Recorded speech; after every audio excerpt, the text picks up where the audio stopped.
প্রচেষ্টা চলমান আছে। বিভিন্ন জেলা উপজেলায় আওয়ামী লীগের কার্যালয় খুলে দেওয়া হচ্ছে এবং মিডিয়াগুলোতেও কিছু কিছু মিডিয়া সেটাকে ব্যাপকভাবে প্রচার করছে, এমন ভাবে যেন উৎসাহ দেওয়া হচ্ছে। আওয়ামী লীগ কিন্তু কার্যত এবং আইনত নিষিদ্ধ একটি সংগঠন এবং তার বিচার প্রক্রিয়া চলমান আছে।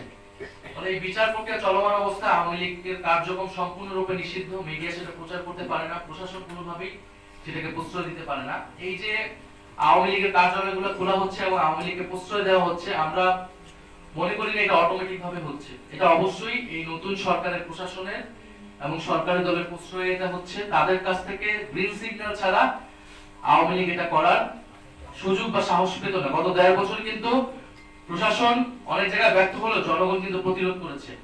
রাজনৈতিক ফ্যাসিবাদ বিরোধী রাজনৈতিক কর্মীরা সেটা প্রতিরোধ করেছে।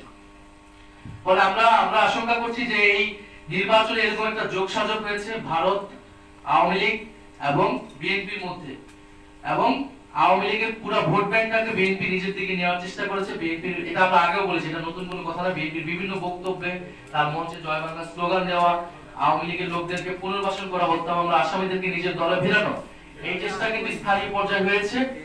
কিন্তু এইটা যদি এখন আওয়ামী লীগ সেটার বিনিময়ে, এই ভোট ব্যাংকের বিনিময়ে যদি আওয়ামী লীগের রাজনীতিকে পুনর্বাসনের চেষ্টা করা হয়, তাদের কার্যক্রমকে সুযোগ করে দেওয়া হয়, তাহলে তা কঠোরভাবে প্রতিহত করা হবে। আমরা প্রশাসনের প্রতি আহ্বান জানাবো যে ৮টি বা ৯টি জেলায় আওয়ামী লীগের জেলা কার্যালয়ে তালা খুলেছে, সেটা কিভাবে হয়েছে আমরা তার জবাব দিতে চাই এবং অবিলম্বে সেটা প্রশাসনিকভাবে আইন শৃঙ্খলা বাহিনীর দায়িত্ব সেই কার্যালয় বন্ধ করা। যদি তারা ব্যর্থ হয় তাহলে আমরা কিন্তু রাজনৈতিকভাবে প্রতিরোধের ডাক দেবো সারা বাংলাদেশে, এবং সেটার জন্য কিন্তু এই সরকারকেও আমরা কিন্তু কাঠগড়া জানাবো এই ফ্যাসিস্টদেরকে পুনর্বাসনের দায়।